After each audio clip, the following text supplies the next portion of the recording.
John Carrier, counting to 2, a 1 and a 2, testing my microphone levels. In just a minute, we are going to jump into this week's Fun Friday episode of the Jew Curious Show. We are back. We had what I called catastrophic equipment failure last week, which means I couldn't find my power cord. I looked for 2 weeks to find a power cord, couldn't find one, so I ordered a new one, and we are back, and we're in the saddle. We are ready to do some chatting and playing a little bit of Zelda Breath of the Wild. So I hope you can join us for, once again, this Fun Friday edition of the Jew Curious Show, which Fun Friday means you ask me anything. We're chatting on Facebook, we're chatting on YouTube, we are chatting on the Twitch, and you can ask whatever you like. Just be nice to each other. This is the internet after all, and sometimes people aren't nice, but most of the time here they are. And then if we feel like it, maybe we'll play a little bit of video games. We're still playing The Legend of Zelda, Breath of the Wild, and you can join in the fun. Give me advice if you played this game before.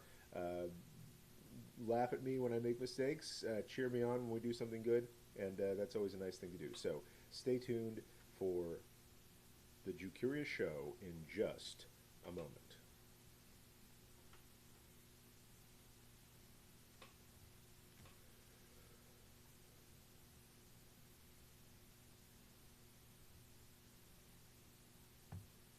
All right, welcome back to the Jew Curious Show. It is I, your friendly neighborhood Rabbi John Carrier. That interlude works better when we have some music. The music hasn't been working for a little bit. Last time we had, when I turned on the music, we had seagulls playing in the background, and I said, "Seagulls, stop it now." And they didn't, so we uninstalled our musical thing, and we'll just go with a little bit of Zelda music here in a moment. Hope you are all well. Hope you are healthy. Hope you are enjoying this springtime. I think we're about to spring ahead this weekend, so don't forget to reset your clocks. I'm going to take a little bit of the Move juice. It's pretty quiet here on the Jew Curious Show this morning, so it looks like we've got a couple of viewers online right now. Say hello if you feel like it. I'll say hello. I am in here in sunny Southern California, and I see Mordecai99. Very good. Hello, hello, Mordecai. We are getting ready for your very own holiday of Purim. It's nice to see you here. We are doing our live stream Ask Me Anything thing, and we may get into Zelda a little bit early this week. I'm excited about this game, Zelda. Let's see. My real name is Nicoletta. Okay, that's all right. So I won't call you Mordecai, but maybe I'll call you Mordecai99 while we're here on chat. Speaker AJ's in the house. Shabbat Shalom. Happy Purim Boker Tov. Happy Daylight Savings almost. So I think we change over on Sunday, which means, you know, people won't be late for shul. They'll be late for maybe Hebrew school or something like that. I'm going to confess something. I am excited. I love my job. I love what I do. I love where I work. And I'm excited about a weekend off.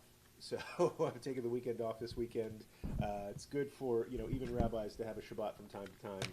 So we have had some wonderful things going on in my community at Pasadena Jewish Temple and Center.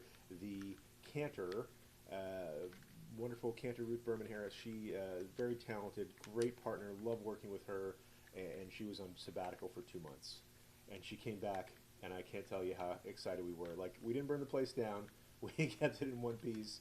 And last Shabbat I said to her, I'm really, really happy to be singing with you again, especially backup, because we still had a lot of good help leading services while she was gone, but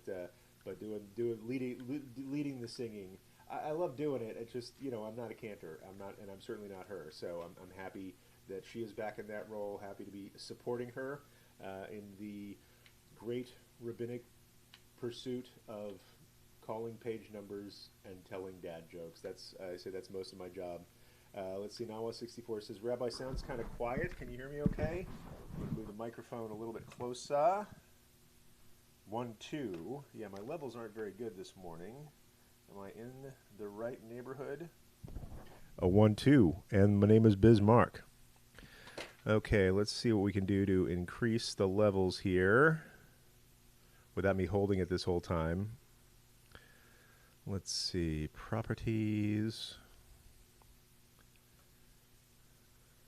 Default microphone. And done. How's this? Is this better? Oh my goodness, I think I just hit the switch. Let's see. How is it now? How is it now? Can you hear me now? There was a little switch on my thing. Okay, testing. 1, 2, 3. The microphone, the levels look better out here. I'm going to go ahead and put on my ear goggles. Now it's too loud. Oh my goodness gracious. Let's put it down a little bit right there. Now I'm in the yellows. All right, let's do this. So, welcome back again to the Jewish Curious Show. I was just ranting about how much I enjoy taking the weekend off here pretty soon, and going to do some interesting things. One thing that I'm going to be doing with my time away, I don't know if I told anybody this. I've shared that I've had a bit of a prepper bug lately. After we had some earthquakes here back in the summertime, I had the great experience of leading a service during an earthquake for the first time here in California, and it was cool. You know, nothing. No, thank God nobody got hurt. It was just like a little shaker, just a little tilt of the deck of the ship here on the great cruise ship known as Earth, and it just went like this.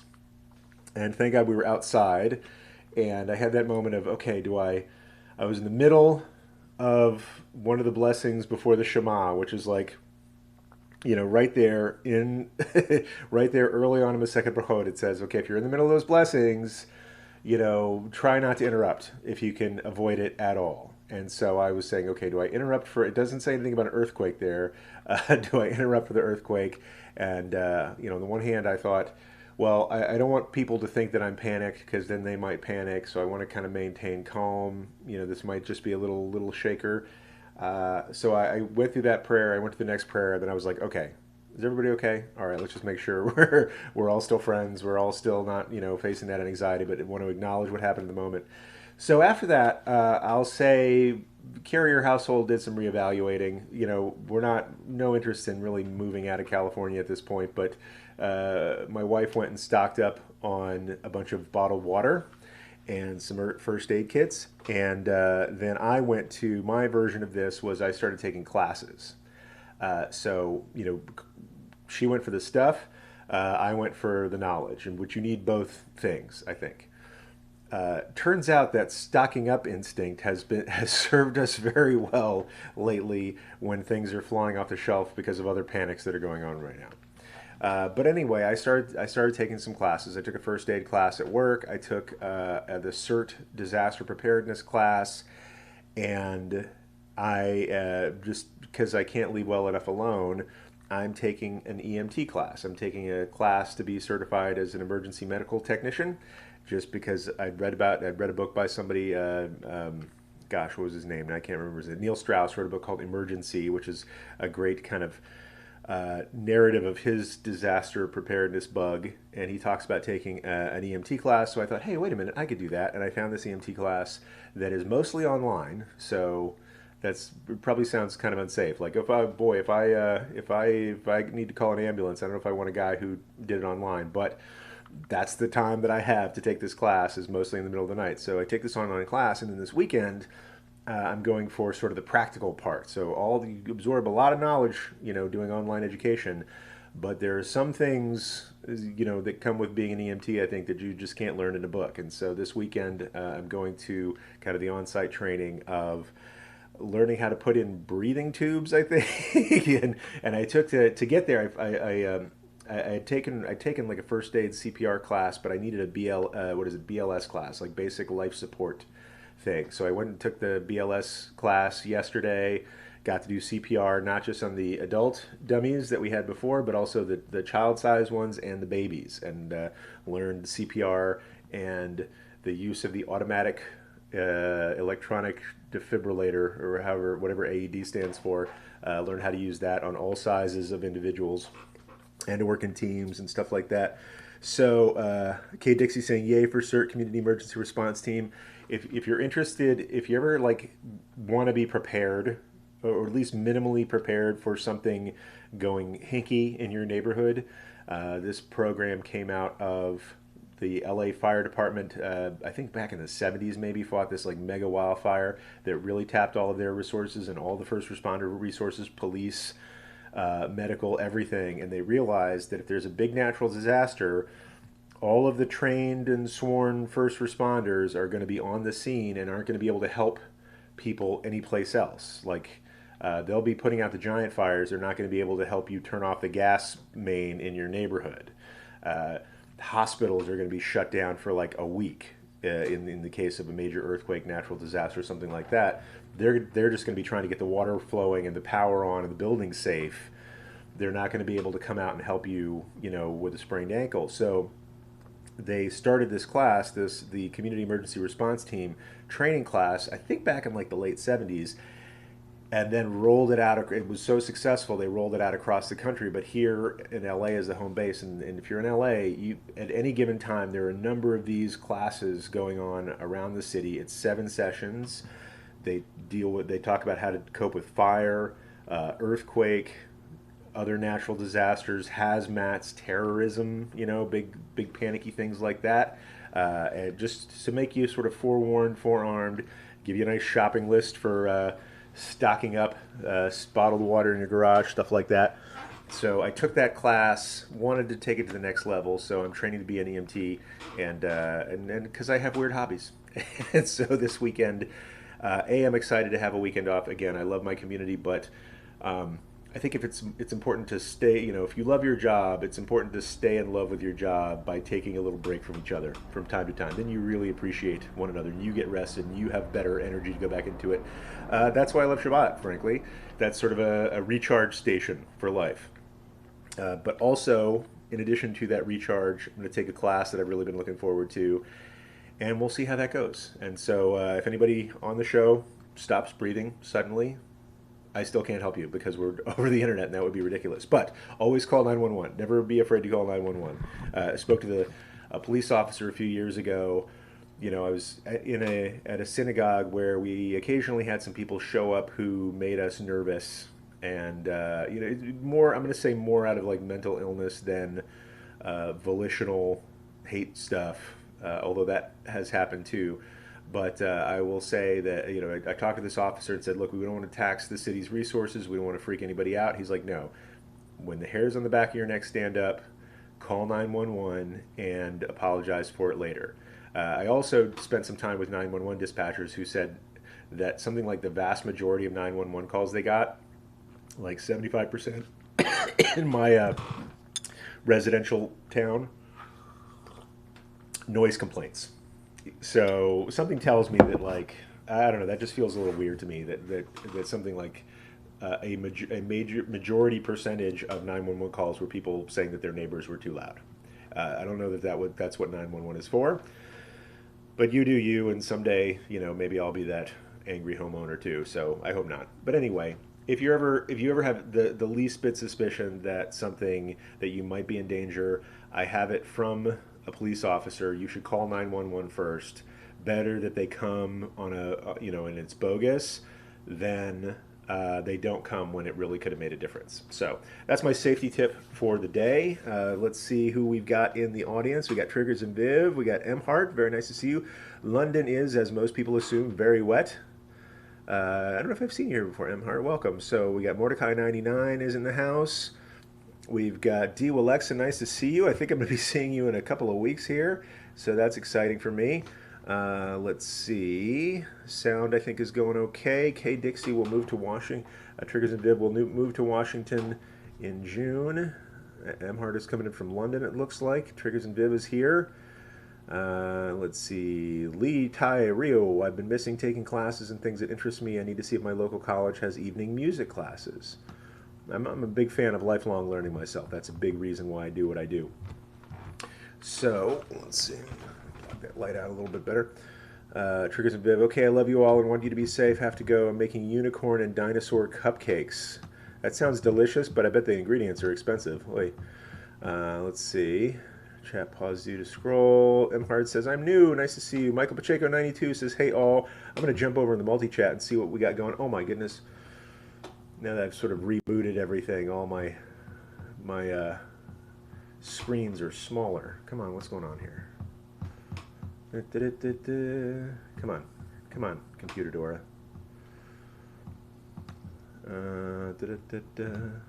So I'm glad that people are in the multi-chat. I can barely read it. It's too small. That's why old people shouldn't be on the internet. No, I'm just kidding. Goodness, I was in California. Why isn't this letting me zoom? Do. Come on. Alright, this is bothering me.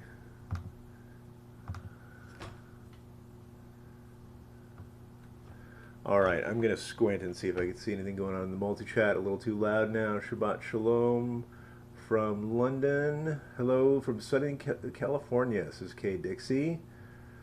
Hi, Trig and Viv. Nice to see you. Carla J is on the YouTube arena there. Nice to see you. Carla J says hello. Dakota Black, Shalom, and Boker Tov. Boker or Dakota Black. Nice to see you back. Let's see. D-Alex and Yom Huledet sending out to the lucky kid at Triggers and Viv. All right. The co-worker's granddaughter. 4-year-old birthday. Well, greeting. Let's see. What else is up? Okay.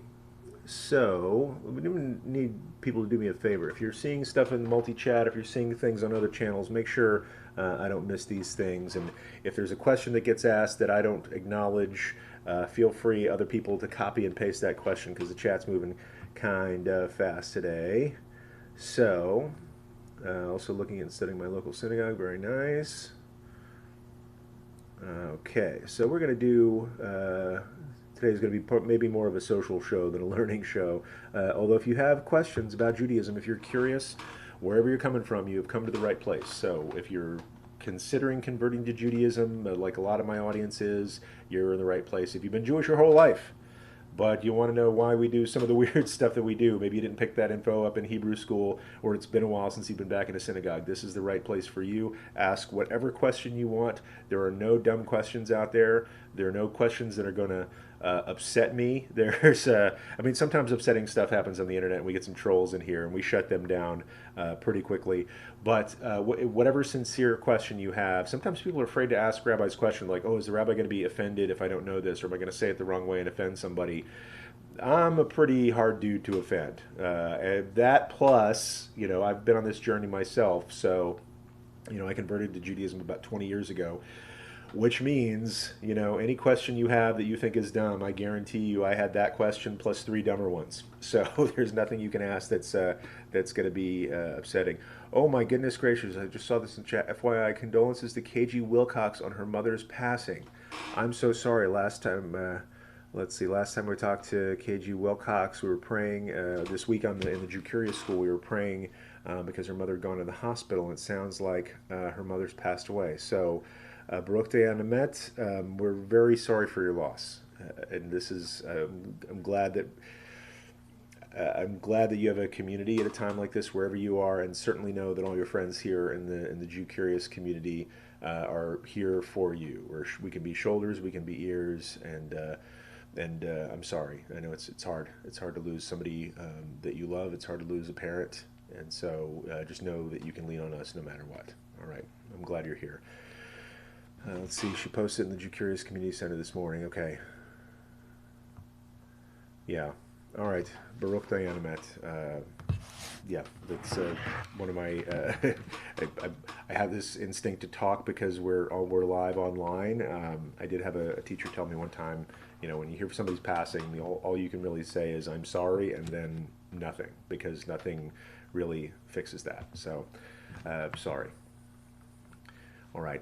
We're going to move on a little bit. I hate to go from seriousness to levity and joy, but that's a balance of a complete life. I just want to acknowledge some things. Let's see. Kay Dixie very nicely was recommending the Jew Curious School. Let's see, let's see, Lee Tyrell says, considering it, also looking at studying my local synagogue. Either one is fine with me. Would love to see you in the Jew Curious School. We do have a lot of fun and do a lot of good learning together. And I also want to support local synagogues, and it's really nice when you can make that kind of local face-to-face connection, not just with a teacher, but with other people in your community. I strongly support that.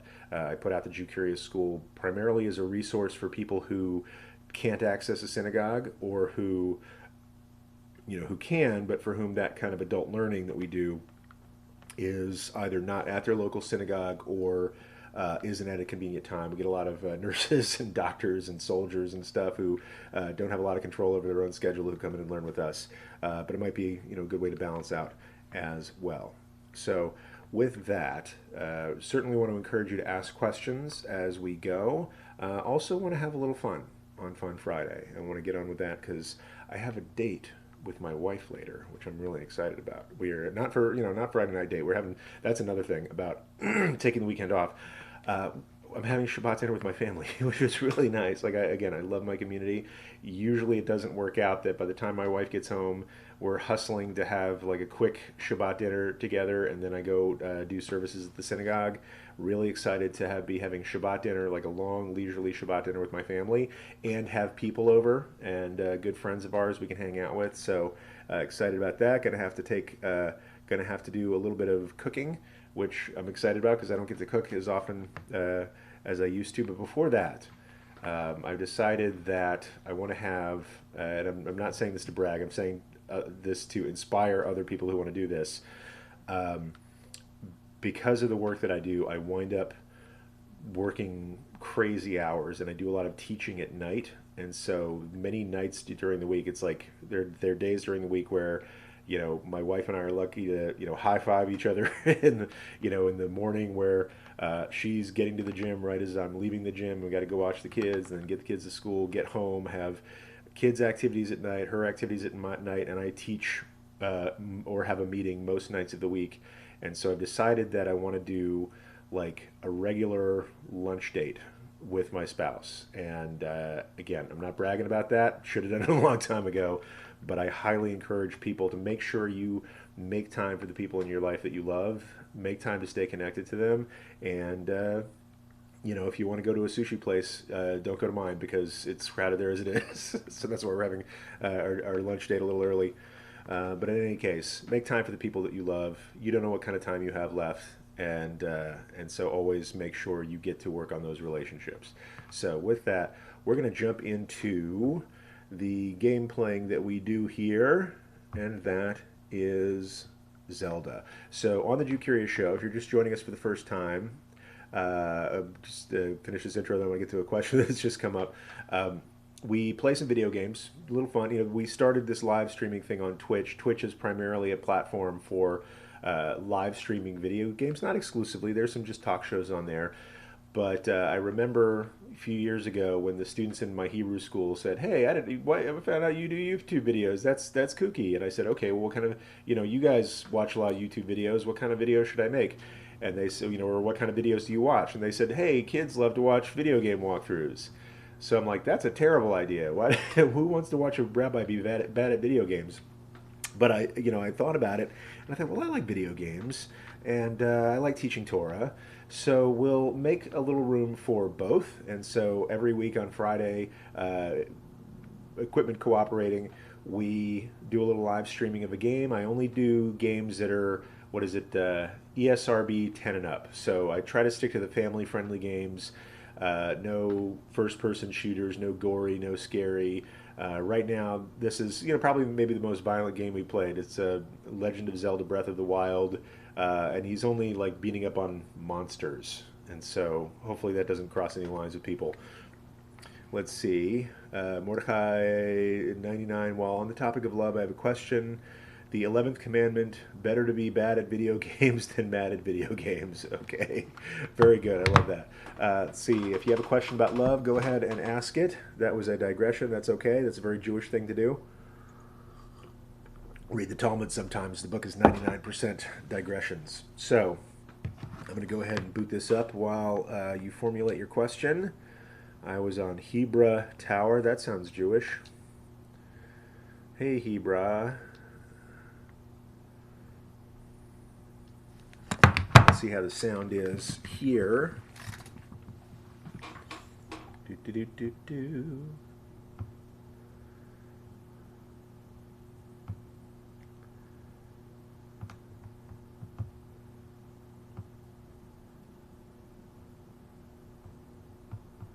What about that? Let's see. Come on, Zelda.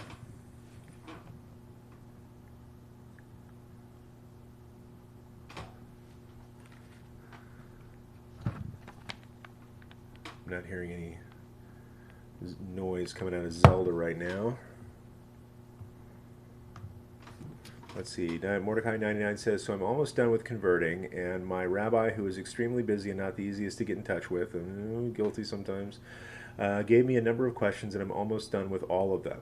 Okay, that's cool. Go on.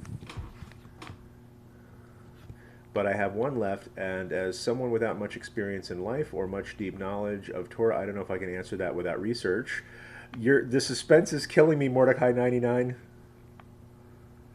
And I'll echo what Kay Dixie says. Glad you're working toward joining the Jewish family. For some reason, there's no sound in my Zelda game. That's my thing.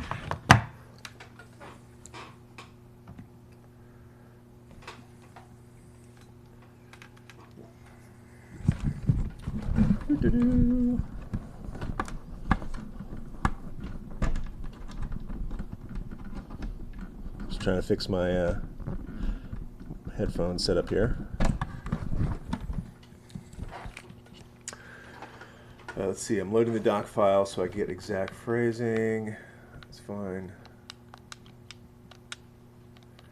This is crazy for some reason. I'm not getting any sound. I don't know if you guys are getting any sound through the, let's see, properties, game capture. All right. Zany. I'm not hearing any sound from the game, so I'll just keep talking while we're playing.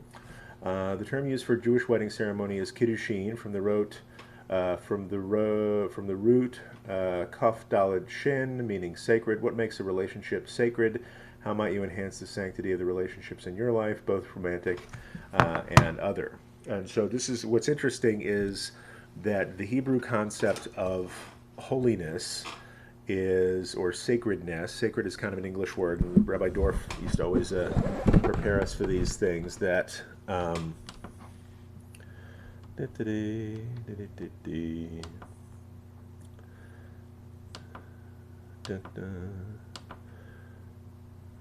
so Rabbi Dorf used to always, one of my teachers, he probably still does this, he's still alive, would say things like, Judaism, or rather English, is a Christian language by necessity, and like words like holy and sacred have one connotation in English, but the Hebrew root kaf daled shin, which we often use for holiness or sanctification, actually has more to do with separation, or setting something aside, or setting something apart.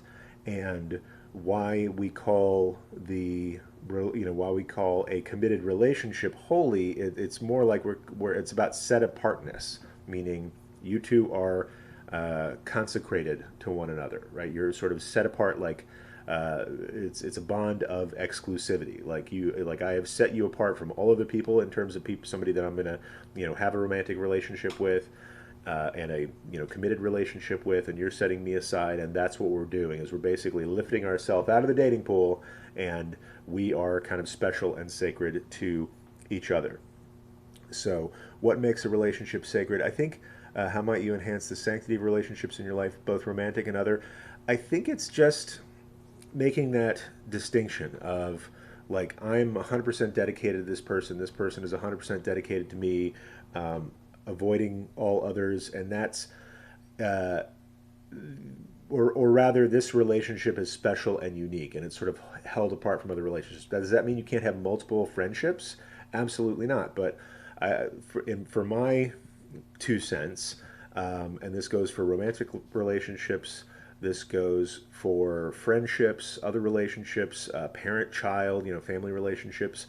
It's just, setting the intention, demonstrating to the other people in your life that you are dedicated to them, right? That they can count on you, right? And that you demonstrate that you understand that you can count on them. And so I think we do that, not by a great ceremony necessarily, although it's a good start with the kiddushin. I always say to couples, like, marriage is one day, maybe 1 hour of one day. Marriage is a lot longer, right? And so you don't sanctify a marriage by spending $20,000 on flowers and $50,000 on a caterer, and throw the rabbi a little bit while you're at it. JK, not really. But that's not what makes a marriage holy. What makes a marriage holy is every day after that and what you are doing to show that person that you are dedicated to them, right? And especially in a marriage or a romantic relationship, that you are dedicated to them above and outside of all others, right? And so that's not in the big demonstrations, that's in the small things. That's in, gosh, I realized this week that I work almost every single night of the week or have a meeting or something like that. And I need to make time because my wife and I barely, we are probably more in love than ever, but we just don't have time to spend together, just the two of us. And so I'm sanctifying that relationship, if you will, by taking her to get some sushi made for an early lunch. And so I only say early lunch because the place is very popular and I want to get there before the crowds do. So that's my 2 cents, is that we sanctify relations by investing the time in them in ways that make sure the other person knows that they can count on you, you're dedicated to them, and that you trust them to do the same for you. So that's again my 2 cents. So more, K Dixie says, maybe check out Rabbi Menace Friedman. He has several videos on those types of topics. Very good. Yeah, he's a pretty good teacher. Let's see. I don't know why the sound is not coming through with Zelda. Maybe we'll kind of reboot that for a second. So we're going to go shut down for some technical difficulties. Boop. And look at boop. Those are me making technical sounds. Let's see. Oh, now I can hear it. And now I can make sure that you can hear it too. Sometimes the secret to technical difficulties is unplugging it and plugging it back in. Deactivate and reactivate. Come on, activate.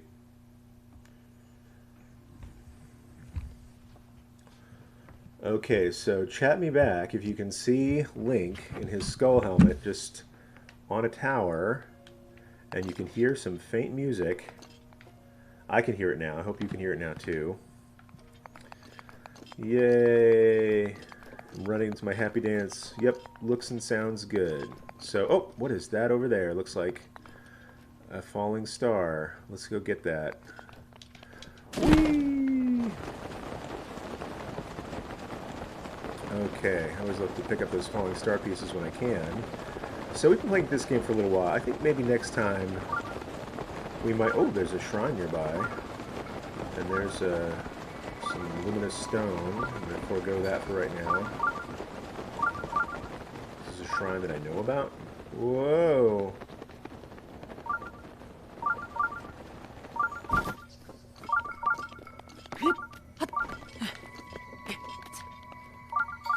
Climb some rocks, Link. Oh, hey, Moose. I'm wearing my snow pants. Lee Tyrio saying, I have a reputation at work for telling people IT rule number 0, turn it off.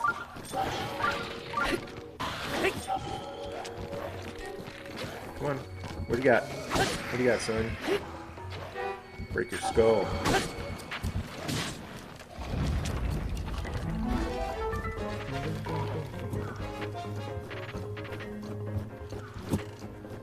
Okay. Where's my falling star here? Got a shrine in the area, apparently.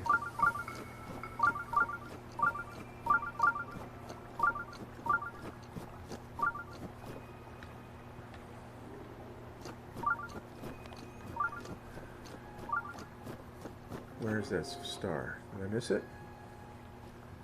Did I miss my falling star opportunity? There's the tower I just jumped from. I was heading in this direction. Oh, go away.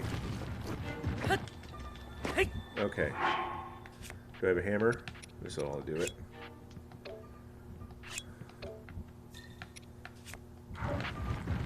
Nope, nope, nope, nope, nope, nope, nope, nope, nope, nope, nope, nope, nope.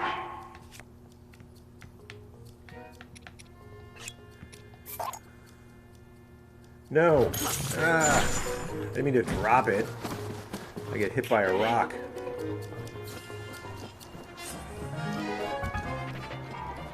Good. I hope that is helpful. Let's see. Okay.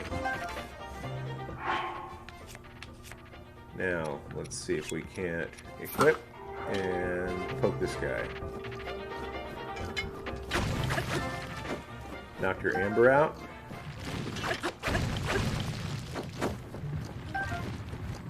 One of those, and now let's snap. And snap. This drill bit's coming in handy. Lemon Lodi, lol, sound to me like when I play this. You sound like me when I play this game. No, no, no, no, no, no, no. It's like Family Guy when ever Cleveland Brown's house gets wrecked. Looks like I lost my shooting star because it's morning time. Apparently he's in Norway because the sun's coming up at like 4 a.m. All right, so let's take a little quest here. Apparently there's a rune, or there's a shrine around there somewhere I'm missing.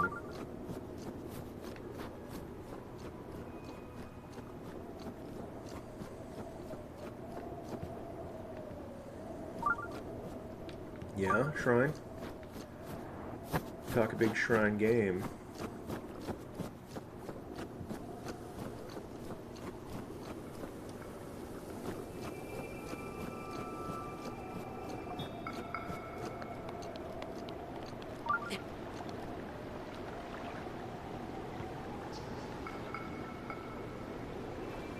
Where's that water coming from? I wonder if it's safe to swim in that super cold water. We'll find out.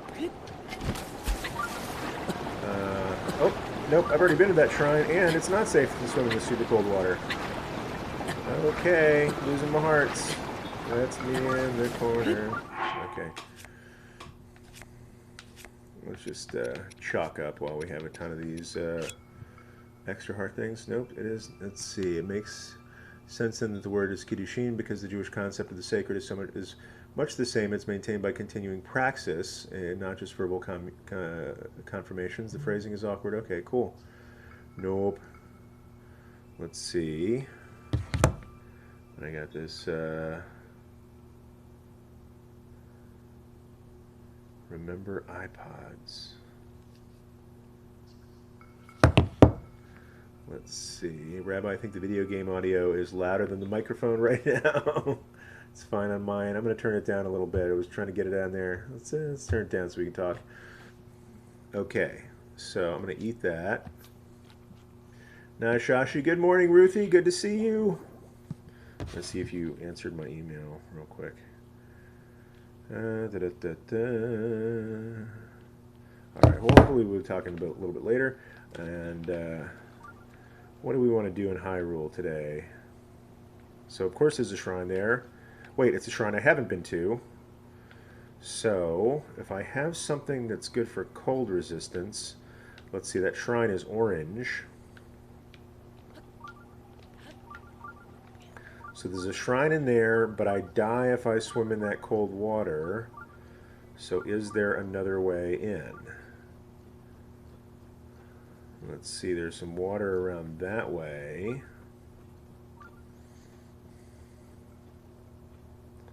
How are there insects here? There it is. So let's see. Do I have any cold resistant elixirs? I do not. I have some chill shrooms, but I would have to be able to cook them. Okay. Michael Pacheco, 92. Don't know if I shared this with you guys. I'm officially Jewish! Yeah, right on. Very good, brother. Welcome to the family. Had my Beit Din and mikveh a few weeks ago. Awesome. Thank you for sharing that with us. I know you've been on this journey with us, or you've let us be on this journey with you. So really psyched for you and for us, because we have a Michael Pacheco 92 in our family now, which is pretty cool. All right, I am going to take a speed potion and swim as fast as I can, wearing my warm clothes. Maybe I'll put on my warm hat. Maybe that'll help. Where's my warm hat? There we go. Okay, Alaka-snap, and...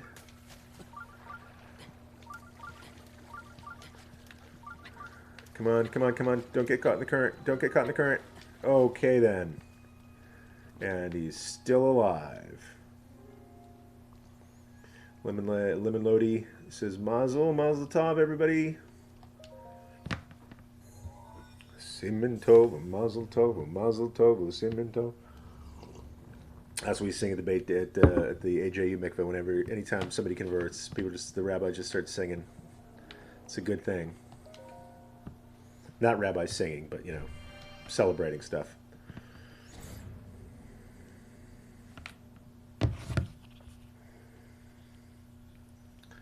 Sorry, I just get a text from... What the... My phone just locked up. Okay. Doop-a-doo. To you who sits foot in the shrine, I am Lano Ku. By entering this place, you've already proven your worth. Haha, take that.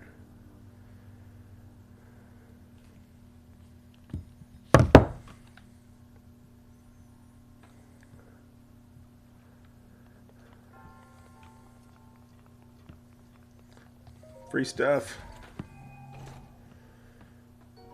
Gold 30. All I had to do was swim in cold water, and now I got 300 rupees. That's pretty dope. Talk to this guy. Boosh. Explode his monk cage. You have done well to arrive at this shrine. A hero rises to right the wrongs of Hyrule. In the name of goddess Holier. I'm going to skip the Avodah Zarah part. Blessing shrines are the best. I wasn't expecting this game to be as theological as it is, but apparently there's a whole, you know, there's the goddess Hyrule, there's a bunch of monks. If you pray, you get greater health and stamina. You know, I wish it worked like that. May the goddess smile upon you. Let's see. We do pray for people's healing. That's a truth. That's a true story. We do that in Judaism every week. You know, people, whatever. Anytime we have a service, but certainly we do this on Shabbat morning in my community during the Torah service. We say a blessing of refuah shlema. You know, may the Holy One who blessed our ancestors bless those in need for a complete healing of body and of spirit, which I think is kind of a cool add-on. It's not just physical health, but it's you know, spiritual and emotional health as well. Hey, free log. And all kids love log. But then we also add a prayer for caregivers. I always say, you know, for you know, may God give strength and comfort to those who care for people who are ill, because I think they need that too. Psht. This guy hasn't mastered orb theology yet. Very nice.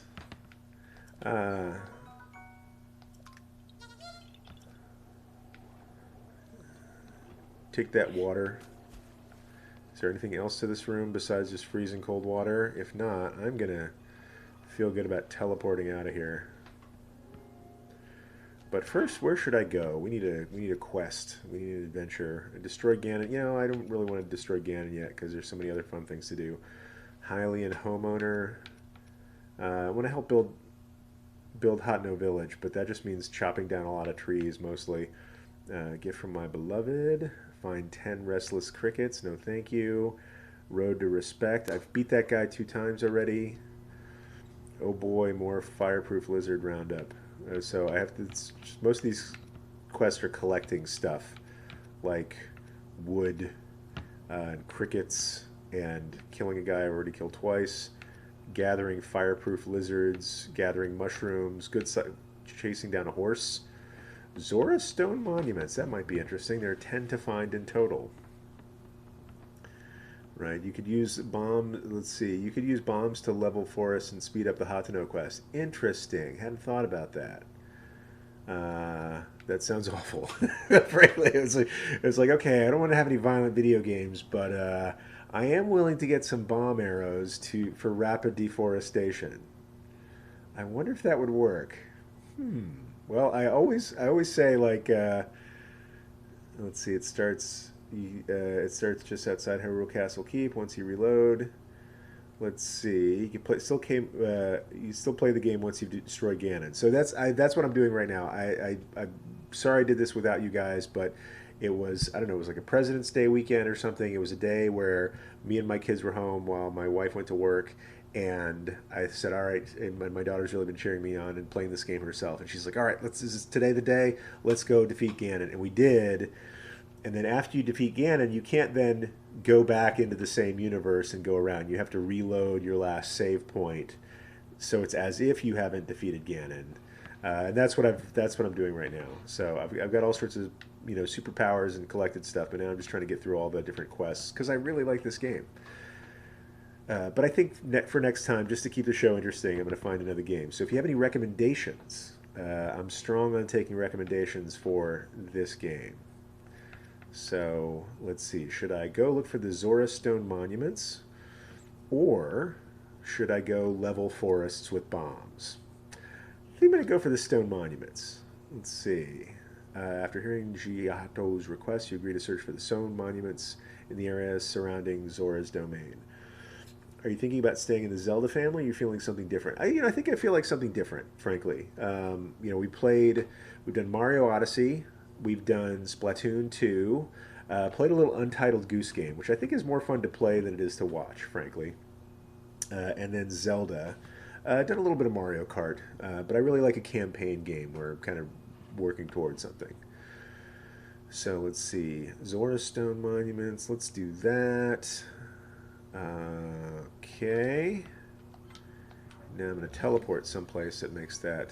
Oh, nope, don't want to magnetize anything. Although, that might be interesting if I magnetize something. Is there anything magnetic in here? Get out of my way. I am curious. Let's see, March 8th, Sunday, International Women's Day. Great way to honor the ladies in your life. I'm fully supportive of that. Good game, definitely. Goose Game definitely must be more fun to play than to watch because it sounds like it's basically saying boring as heck to watch. Okay, so where am I gonna go? See, he gave me the quiz to find all these monuments, but I also know that I got there in the first place by starting in the Kokoro village and making my way there. It's the Great Fairy Fountain, Lanayru Road, West Gate. Does that have something to do with Zora's Stone monuments? Not counting the monument. In Zora's domain, there are 10 to find in total. So I remember seeing a lot of these on the way to Forgotten Temple. I've been in there. It is full of baddies. But you know what? I'm actually way stronger in dealing with baddies now, so that could work out for me. Maybe I'll go to the Forbidden Temple, or the Forgotten Temple, now that I know my way around there a little better. Let's do that. And also have the strength to fight against Guardians like I didn't before. Let's see. Emhart was watching a stream of Manifold Garden last night. It's a really cool and simple puzzle type game that deals with multi-gravitational space. Could be a good one for you to try. I love multi-gravitational space. That's one thing I admire about this game is the physics puzzles that happens. Like you're trying to knock balls around and balance things, and the physics engine in this game just really, really impresses me. It annoys me to no end. Trying to knock an orb onto a plateau over a canyon. That was tricky. So Lemon Lodi asks, what systems are you limited to? I am on the Nintendo Switch, and that's really the only console I have in my house right now. I don't really play PC games, and I really don't see. No, I will say there's a job I'm applying for right now, and if I get that job, maybe I can celebrate by getting another console. But that's kind of a long walk. But I will say, right now I'm limited to the Switch. Switch has a lot of good family-friendly games. I don't know about the other platforms as well. Okay, so I'm trying to get to the Forgotten Temple.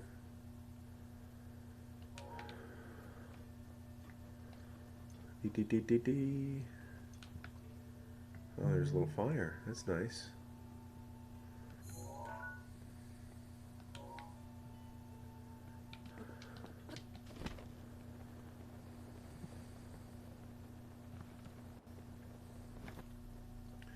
I recommend Pokemon Let's Go, Pokemon Sword or Shield, or Stardew Valley. Excellent. I've heard of the Pokemon universe because I have children and am awake. But I haven't really played any Pokemon games before. Where is this Forgotten Temple? Okay, I'm pretty close to it. Just need to go the direction I'm going in. Maybe turn a little bit this way. Oh, there's a lizard. He's hiding. Do do do do. Game has a lot of running. Let's see. It's been interesting playing this game while also listening to the audiobook of The Lord of the Rings. Because right now we're in the middle of Two Towers, also known as We're Walking and We're Walking.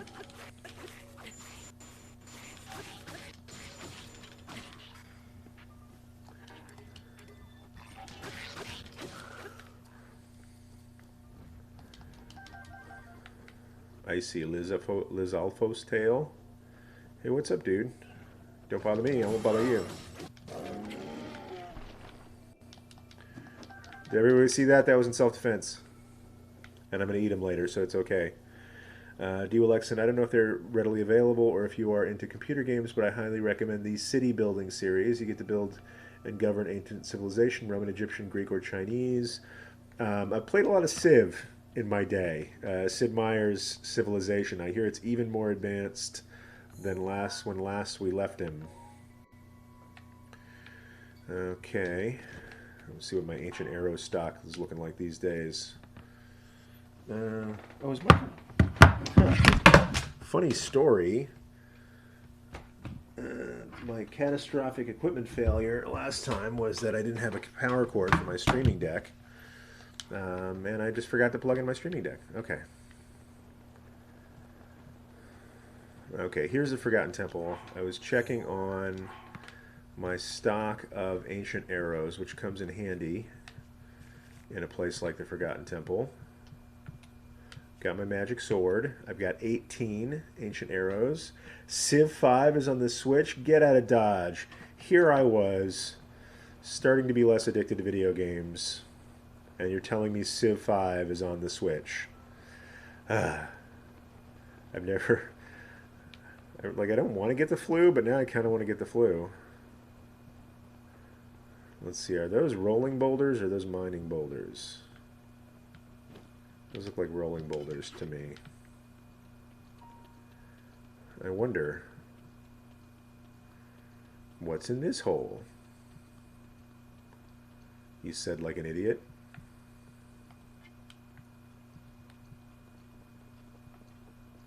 Wait a minute, I've never noticed that before. Something tells me if I solve a puzzle and roll these boulders into some holes that something magical will happen.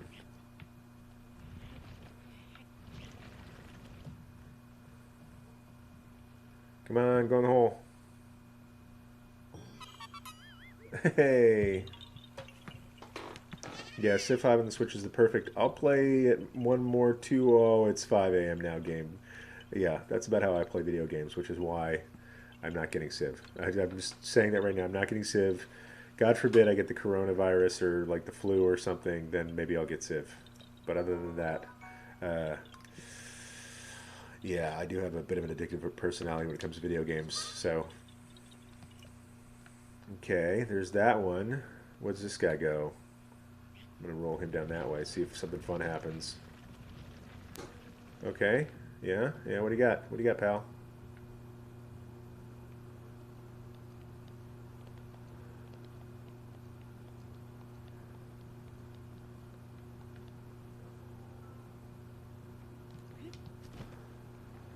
Something tells me I'm going to regret having done this.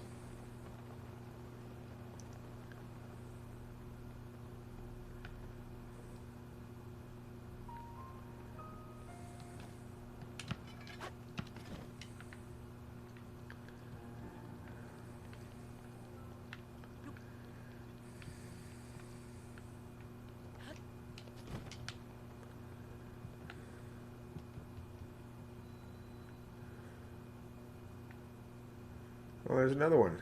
Hey, buddy. Oh. Alright, nothing to see there.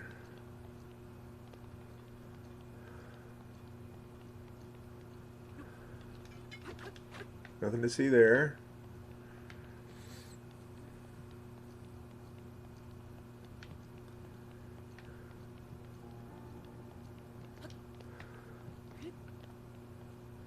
Okay, maybe this is the entrance that I've been studiously avoiding because it's full of monsters. Oh, there's a monster.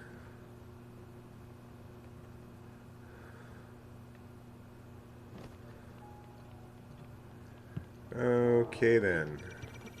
Alrighty. Whee! Hey, monster. Maybe I can take them out one at a time. This one is easy as long as you keep moving. It's like swimming is easy as long as you can breathe underwater. Ancient bow. Equip it. Time to waste some ancient arrows. Equip that.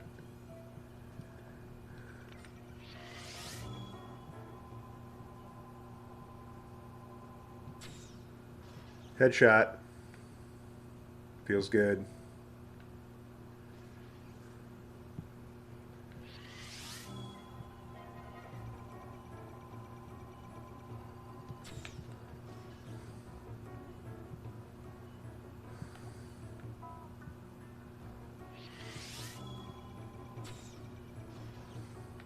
That's 2.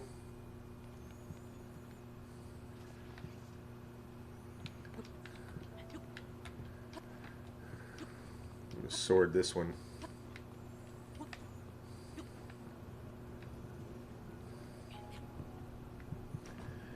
Let's see, headshot more like ice cream. Aha.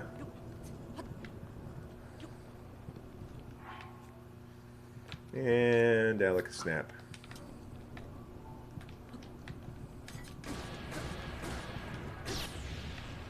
That's a 4.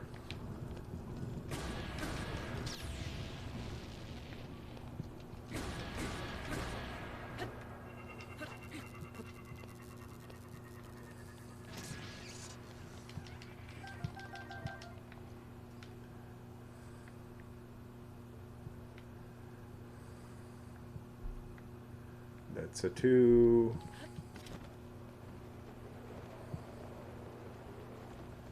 Oh, there's a tree in here. That's pleasant. Finally decided to decorate the place a bit.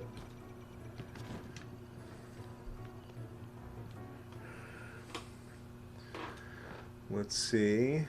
Dear Lexon, thank you for suggesting games. You're welcome. I loved that series as a kid. It's a marvelous introduction to the world of antiquity. Yeah. I had a rabbi friend who was playing Civ recently, and I think you can actually like play as the ancient Hebrews too, which is a new thing for Civ. There we go.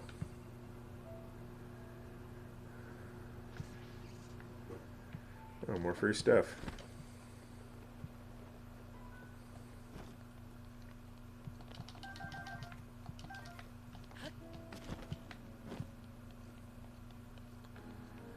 Wake up, buddy. Wake up, buddy.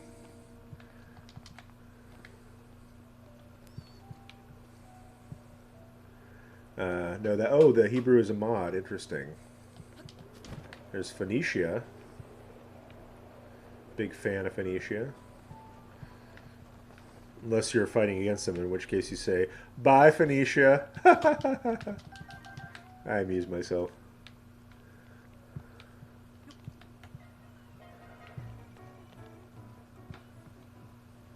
Is that the only one left who's kind of active and being mean? Oh, there's 2.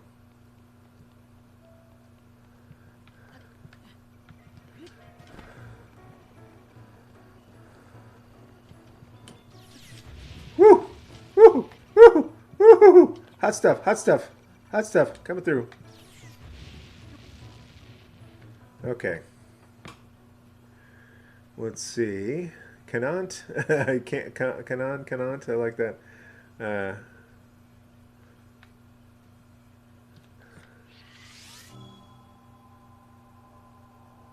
I'm going to say this every time I shoot with somebody. Bye, Phoenicia.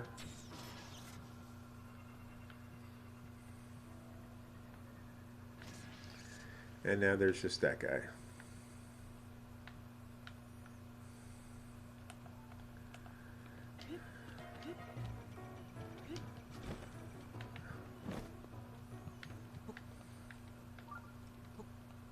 Oh, there's a shrine nearby. Who would have thought?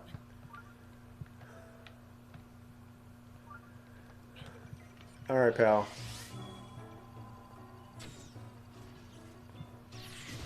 Oh, I was kind of asking for that one. Actually, I'm not talking about Civ. Their series I'm referred to had 4 installments, all specifically centered on particular civilizations. Caesar, Pharaoh, Zeus, and Poseidon is an expansion with Atlantis. And oh, okay, Emperor, Ancient China. Very cool. I feel like I played that game, or I remember the Emperor one on the old PC game or Mac game. Or I never really. I guess I had PCs. Oh, there's a shrine nearby. Okay, pal. First, I'm going to eat, and then I'm going to kick your feelings.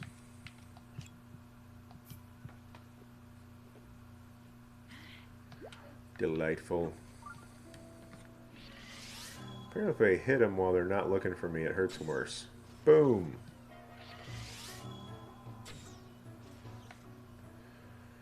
That was a fun use of ancient arrows. Oh, all the parts fell down.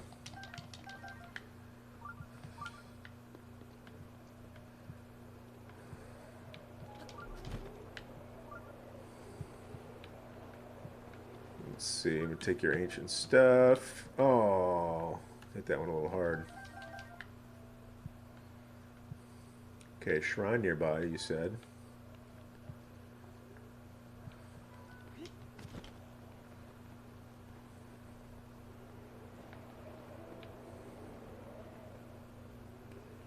Oh, look, more baddies. See how my arrow stock is doing.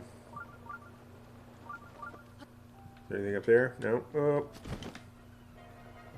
Boop, boop, boop, boopy, boop, boop. Dang it.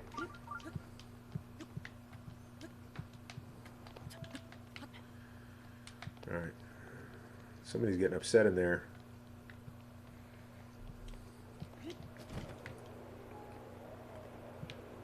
Okay, now we're going. Now we're in business. We're in the Guardian destroying business. And oh my goodness gracious, those guys are all hot to trot. And there's the shrine. If I can make it through there without getting blasted out of the sky. That guy's already giving me the stink eye. There's another one.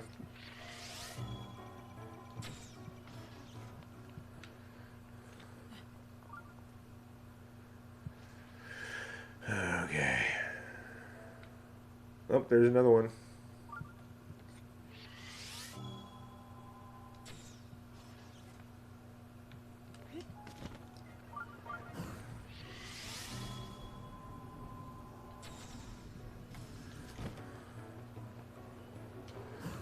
Oh, look who's awake.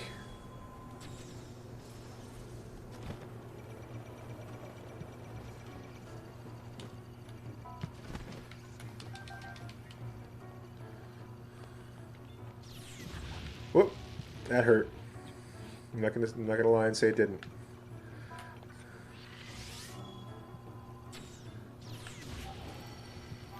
Oh, look who's in. Didn't want to use that. Lemon Lodi says, okay, so your Malowitz got to go. People meeting some family recently moved to nearby Israel. I'm very curious to see what made the move. Have a nice Shabbos. Hey, Yermalowitz, I owe you an email, buddy. We got to work something out. Let's see. Lemon Lodi says, you and I took very different approach to this temple. I flew with my paraglider and avoided the lasers without killing the guardians. Yeah, it probably says more about me than anything else. Here I am wasting a bunch of perfectly good arrows that I kind of want to.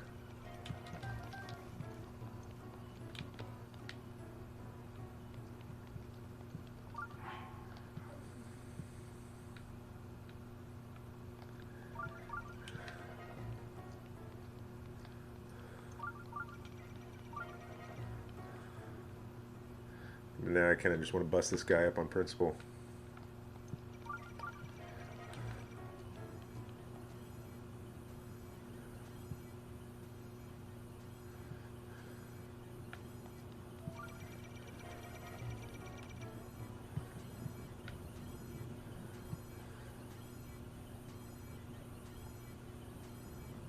He seems upset.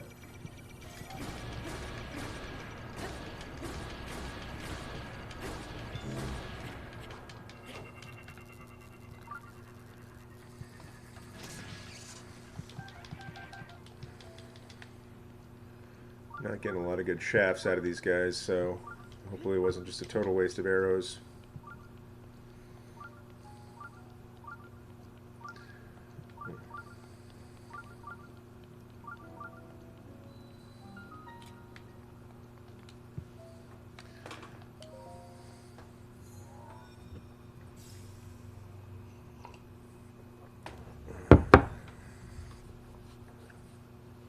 What?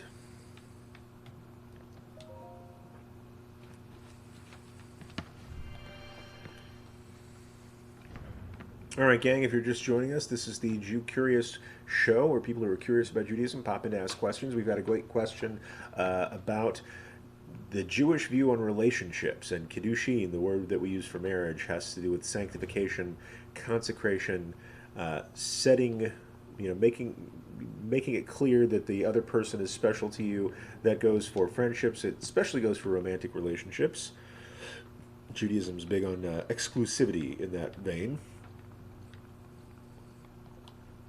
But whatever question people have about Judaism, we are here to answer those questions. Great, another flame blade. Let's see, how many flame blades do I already have in my possession? Oh, just the one.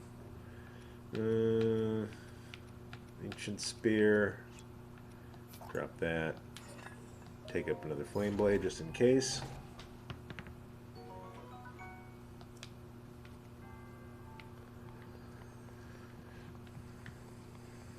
Yeah, I really do like the stealth approach in video games sometimes, seeing if you can get through without hurting yourself or others. I'll say some of my favorite console games of all time have been the Splinter Cell and Hitman franchises. The Splinter Cell, I mean, because both of those, well, let's see, Hitman, you really can't get away with, not killing people because he's Hitman. But there are some, we always used to love playing Hitman and not doing like a run and gun approach, but, only achieve the objective. If you had to eliminate one person, see if you could get through the whole level without hurting anybody else, just sneaking through. And the same for Splinter Cell. There were some levels on Splinter Cell that you could play where you just had to go get a bit of information or like pick up some kind of treasure piece without attracting any attention to yourself or hurting anybody. And that was always a particular challenge, especially after playing Halo for a while. Oh, hey, what's up, Shrine? Okay. A little bit of a Vodazara today. Oh.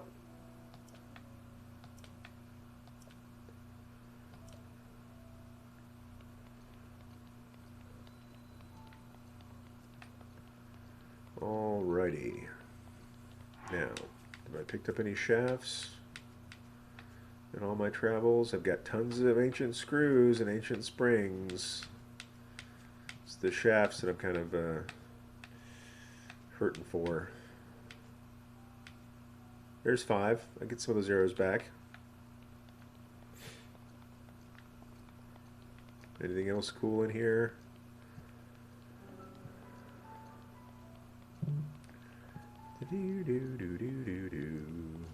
Oh, my friend Andy texted me. Let's see what Andy has to say. Oh. Oh, no. Dang it, Andy.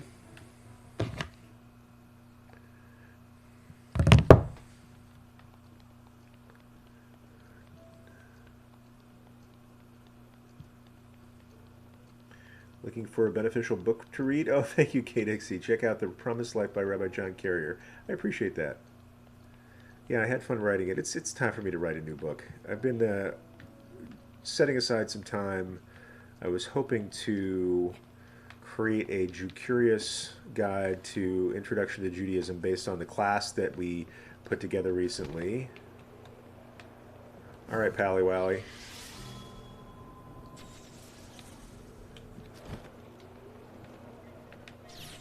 Oh, man.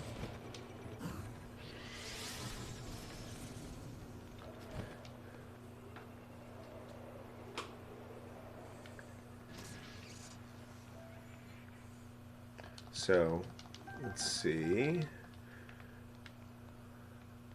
Yeah, I had a lot of fun writing that book. It's about time to write a new book. I've been thinking a lot about doing more writing lately,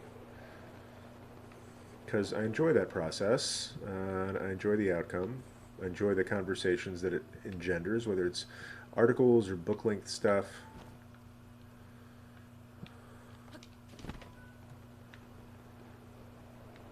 But thank you for the shout out. That's I decided a couple of years ago I wanted to put all of my best Torah, all the best of my learning to that point in one place, and that's where the Promised Life came from.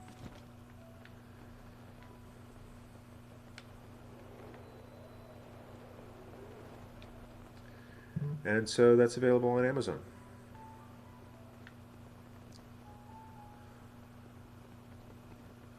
Alright, the Forgotten Temple has been pwned. Now, what I want to do, I'm going to go to town.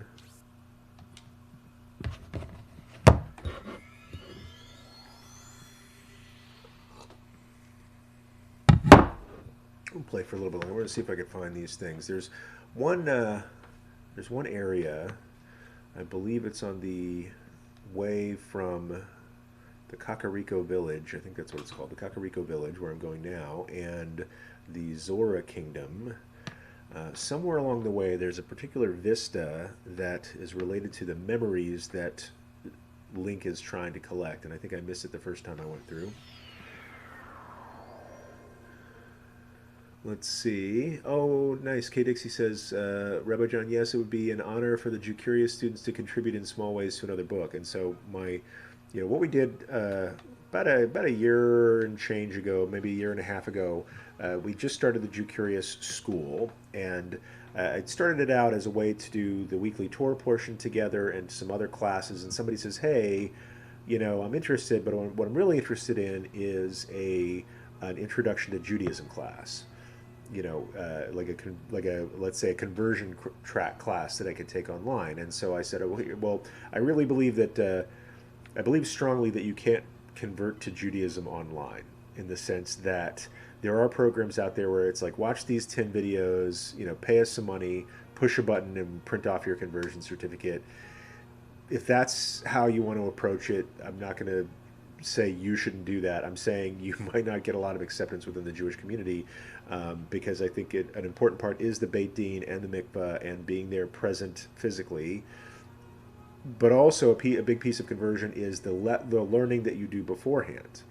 And what I can do online is give you that learning. I've taught Introduction to Judaism classes for going on 6 years now. I decided to make my own curriculum. I tried to actually franchise somebody else's curriculum, but they weren't ready for that. So I'm like, all right, if I had to write this all by myself, how would I do it? And we put together 26 lessons in the Jew-Curious School. So if you're thinking about converting, or you just want a comprehensive introduction to Judaism, go to the Jew-Curious School, check it out. You can try it. There's a what we call a risk-free guarantee. You can sign up for a month. If it's not right for you, you can cancel. Full refund, no questions asked. But if you stick around and just kind of get on the subscription plan, there's a full Introduction to Judaism class. It's 26 lessons. There is a total of, I think, more than 120 video lessons in there so far, with not just the intro class, but all the other special sort of deep dive classes that we take, as well as our weekly Torah class. But I thought after we, I kind of gave these as live classes, but I thought, man, if I just took all these 26 lectures and transcribed them, and edited them for breathing and sneezes and stuff like that, and also took into account the great questions and comments that people had in the community forum about the class, we could make our own Jew-Curious textbook, or maybe not a textbook, but more. There's lots of introduction to Judaism books out there. I really like To Life by Harold Kushner. Anita Diemann's got a great book out there. One of my favorite sort of introductory texts. It's not really a textbook, but it's sort of a short book. Sarah Hurwitz's Here All Along, which is designed, I think, more for people who are Jewish, but kind of coming back to it, maybe not feeling fully informed about their own traditions. So I thought, man, if we took what's in the Jew Curious School now and made a book out of our intro program, it could be a really great resource for people. So that's a project that I've had for a while, kind of cooking on the back burner. I think this spring's been kind of busy for me, and but I think here in a couple of weeks, when my sort of future becomes a little bit more certain, we'll be able to buckle down and take on some of these projects. So, Naya Shashi, you could add personal stories about conversions too. That's so true, and I would love to poll the Jew Curious School and also students that I've taught here in person in LA. All sorts of great stuff. So Woolen Bullet is here, says Shabbat Shalom and Happy Purim. But Ruthie, I love that idea. Kay Dixie, thanks for the encouragement on this. Mordecai 99, got to go do some yard work. Shabbat Shalom, everybody. I'm really glad you could be here, Mordecai. Thanks for learning with us.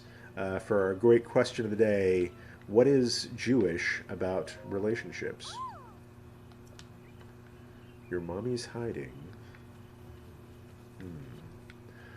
Okay, so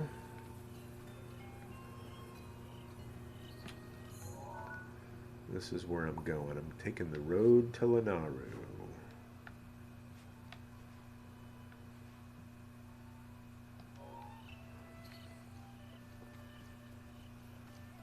Now was 64. Nice, Shashi, totally down with that. Great idea. I think we got some. Oh, hey, bunny. There's a magic bunny. Okay. I keep following this crevasse. First off, there's a Great Fairy Fountain. It's always nice to go see the Great Fairy.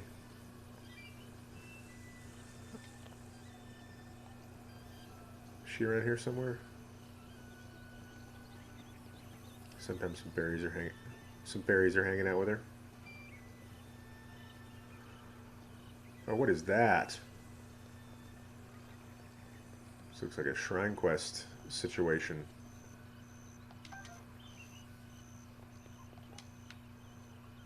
What on earth?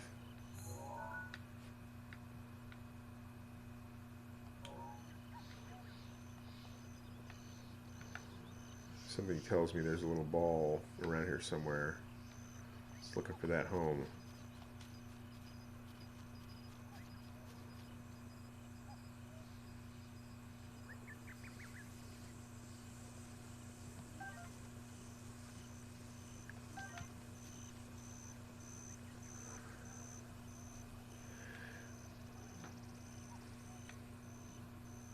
Questions from YouTube. Oh, thanks for this. Brad Fitzsimmons, the Talmud equal in authority to the Tanakh. Victor, and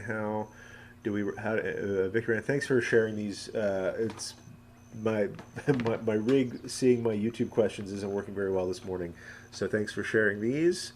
People are excited for Purim. Questions from YouTube. Brad Fitzsimmons, the Talmud equal in authority to the Tanakh.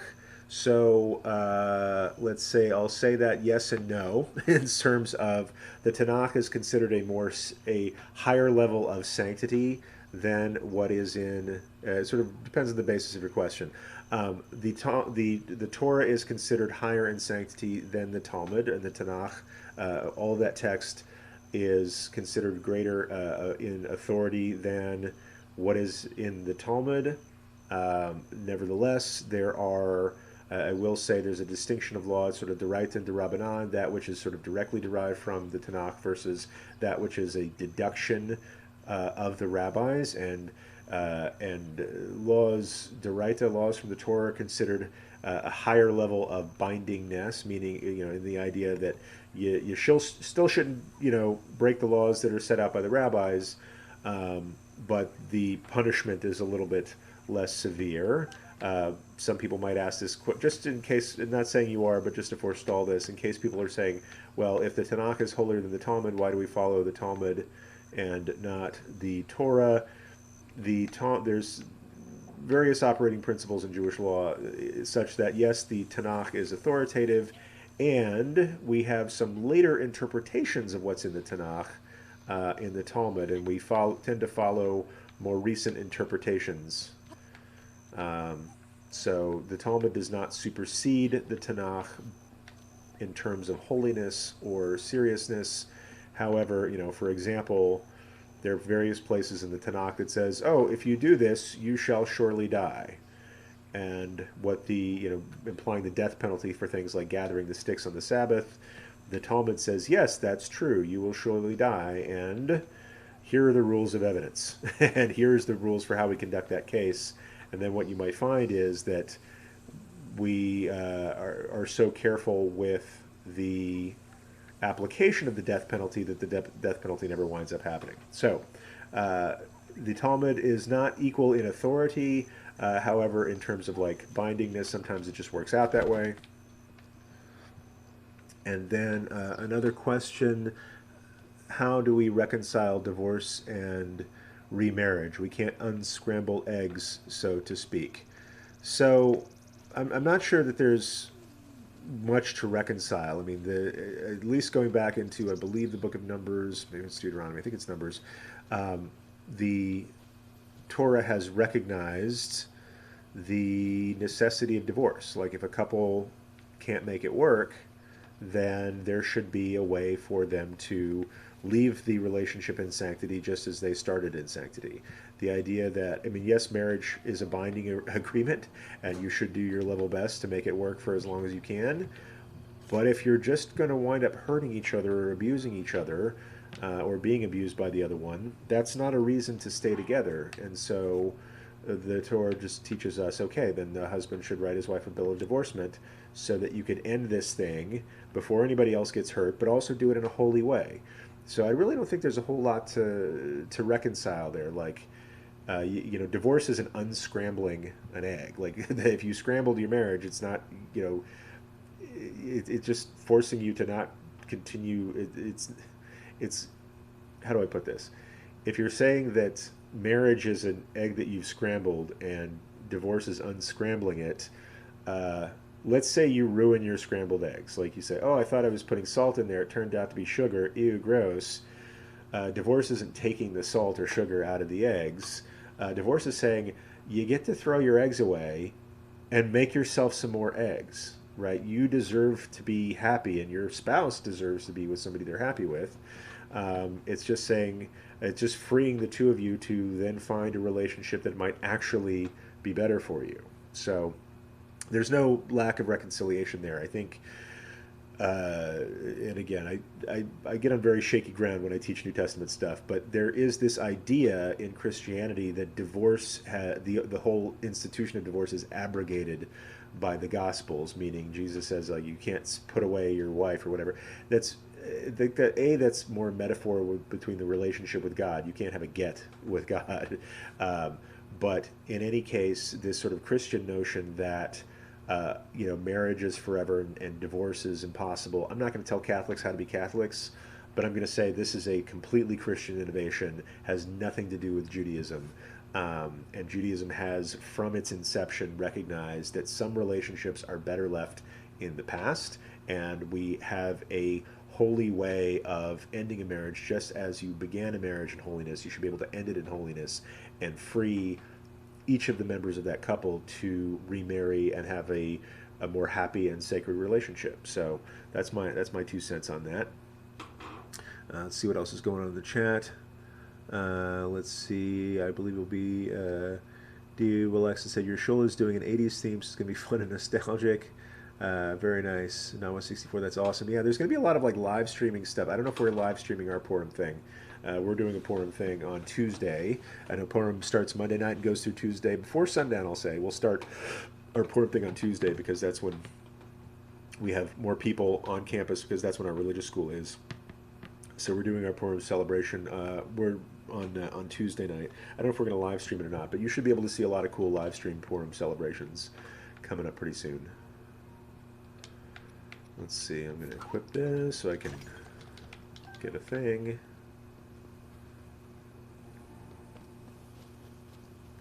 Do do do.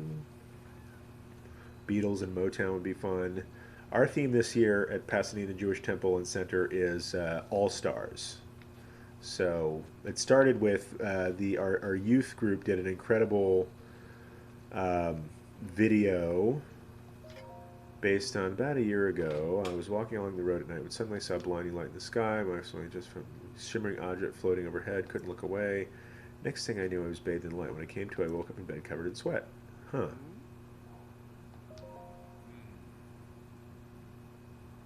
Oh my goodness. There was a bed full of liquid in an empty room, and when I looked in the corner, there was a weird glowing device. Huh. When I touched the device, I was overwhelmed with a feeling of familiarity. When I came to, I was here.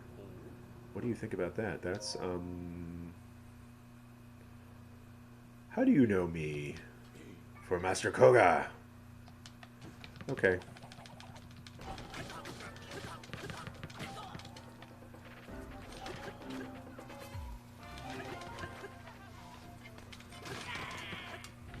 Cool. Demon Carver, new weapon. Yeah, I had a feeling this is going to be one of those guys. So, I'm going to drop that, pick up a Demon Carver. That's a new weapon for me. Mighty Bananas, don't mind if I do. Okay, so somewhere around here, there's got to be a memory. Let's see, which shul do you attend? Okay, here's the link to the thing. Very cool. Album. It kind of looks like this.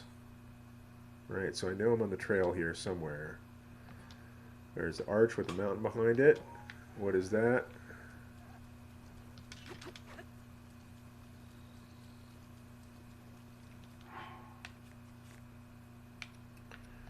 Oh, let's do Flaming Sword. Why not?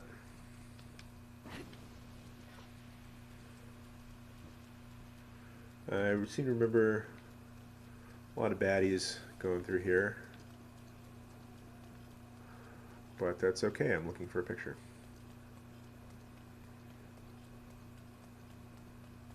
Bum, bum, ba-dum, bum, bum, bum. Oh, there's some guys. Those, it says white bokoblins. I'm not a huge fan of. Really? You guys don't scare me like you used to.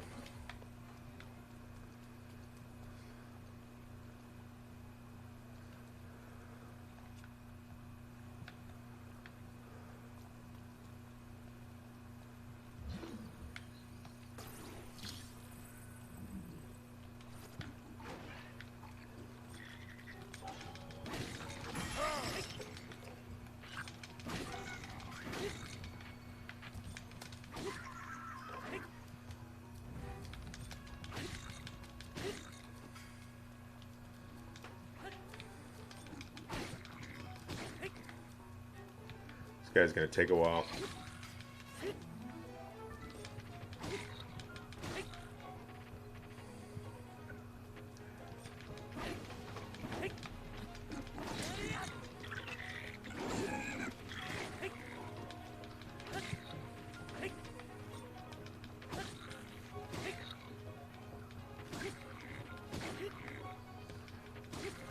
Seems almost unfair. Whoa, hey, hey, hey. That wasn't very nice.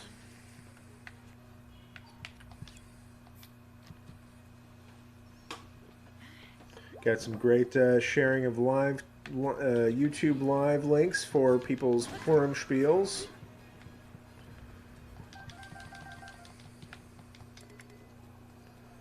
Da-da-da. Got some more stuff. Roasted bass. Don't mind if I do.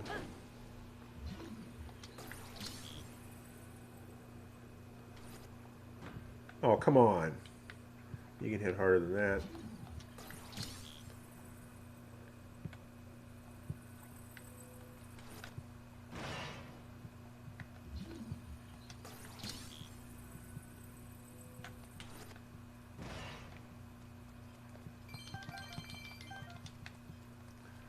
Get some fish. Oh, Got a toasty shroom. Don't know what to do. Anything else good around here? Nope.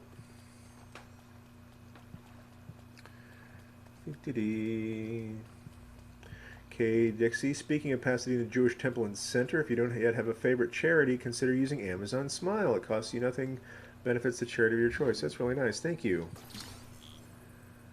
We participate in Amazon Smile, I believe. Hey, buddy.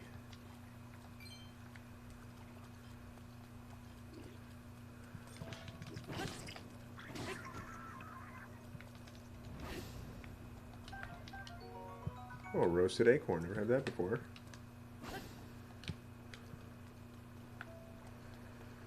Let's take your body parts. That's gross.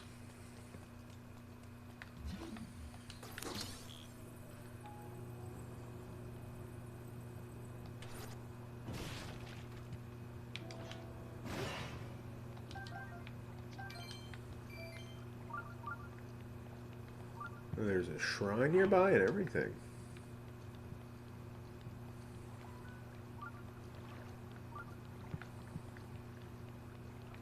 What am I doing? Come on, what neighborhood am I in?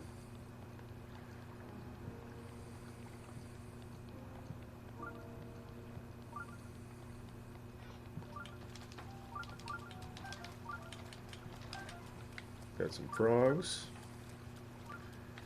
No korok leaf, so that's not going to help me out. Oh, hey, buddy. Looks like we're going to be here a while.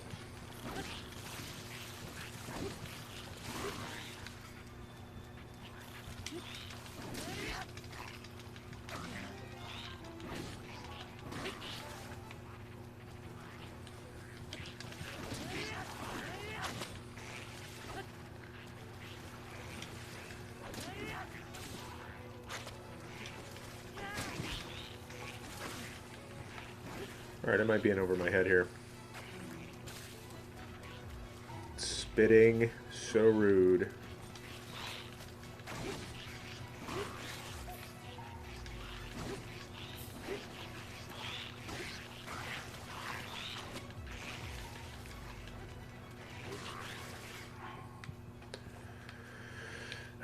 It's making me hungry, guys.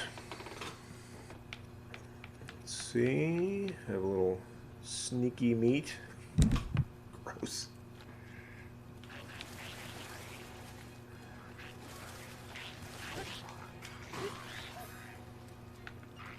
You guys are boring me.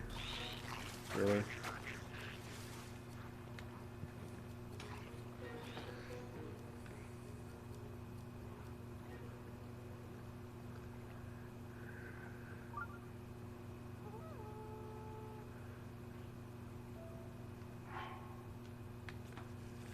Let's see, I need to equip a better bow.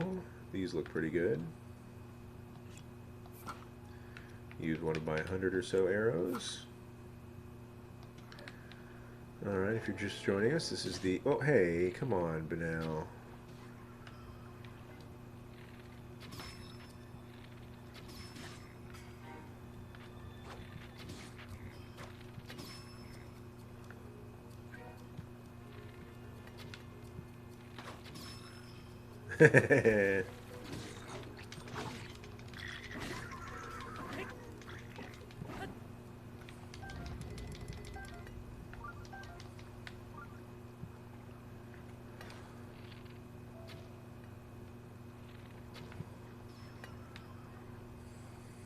Where'd you go, buddy? Just fall in the water there?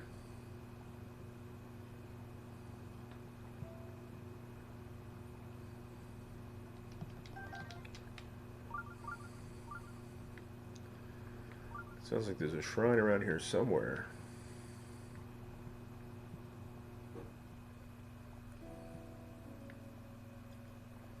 Doo-doo.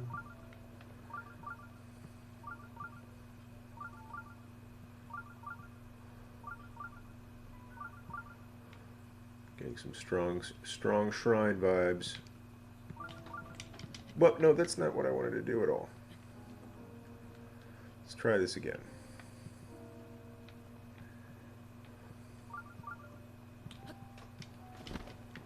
Crumbs.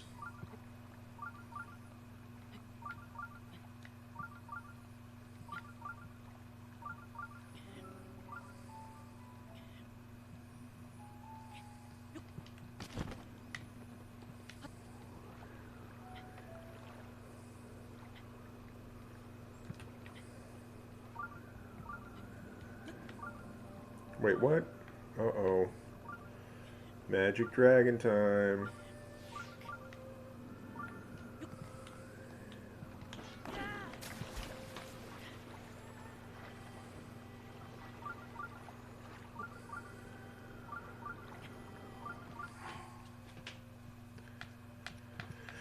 I'm gonna need an endurance potion for this guy.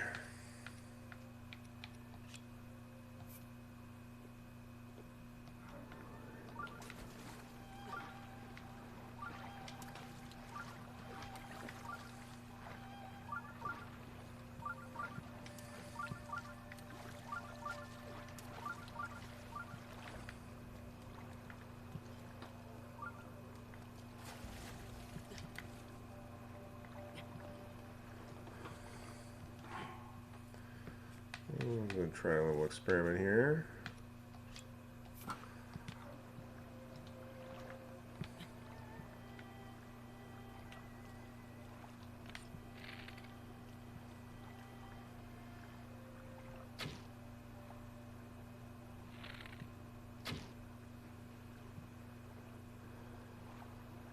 Ah, missed my opportunity there.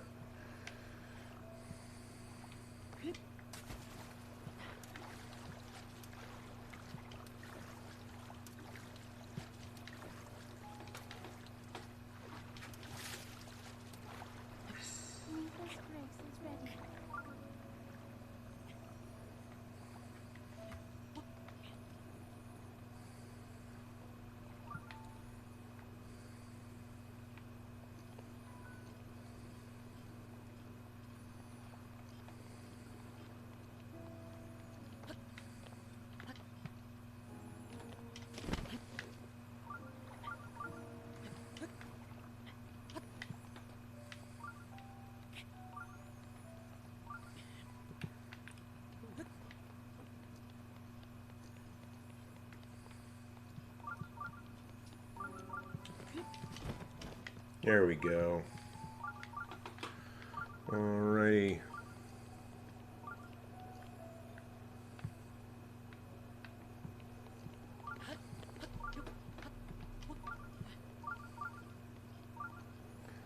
Getting warmer. Shrine around here somewhere. Oh, there you are. Hey, buddy.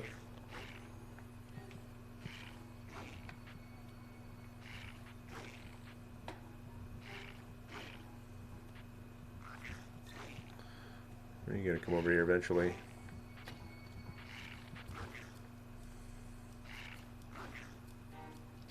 Ah ha ha.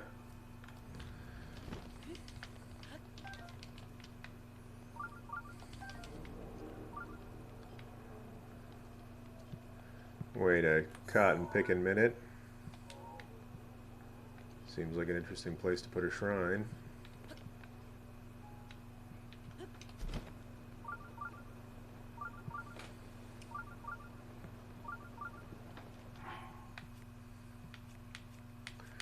Put on my swimmy clothes.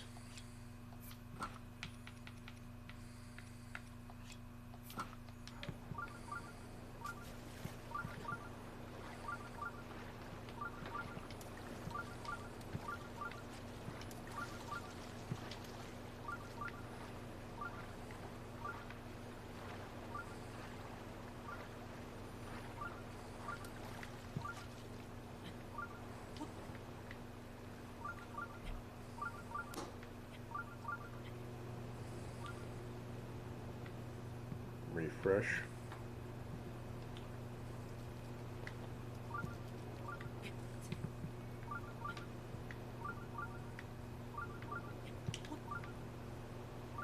Oh, there you are.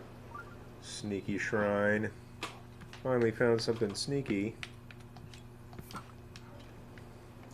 Alright, welcome to the Jew Curious Show. We're having fun on Fun Friday. If you have any questions about Judaism, this is the place to ask them. And you can ask, not ask. I'm going to keep on playing Zelda till it's time to go have a little lunch date with my spouse. So, we'll check out this shrine, and then I think we're going to call it a day. Looks like a lot of good stuff in this cave.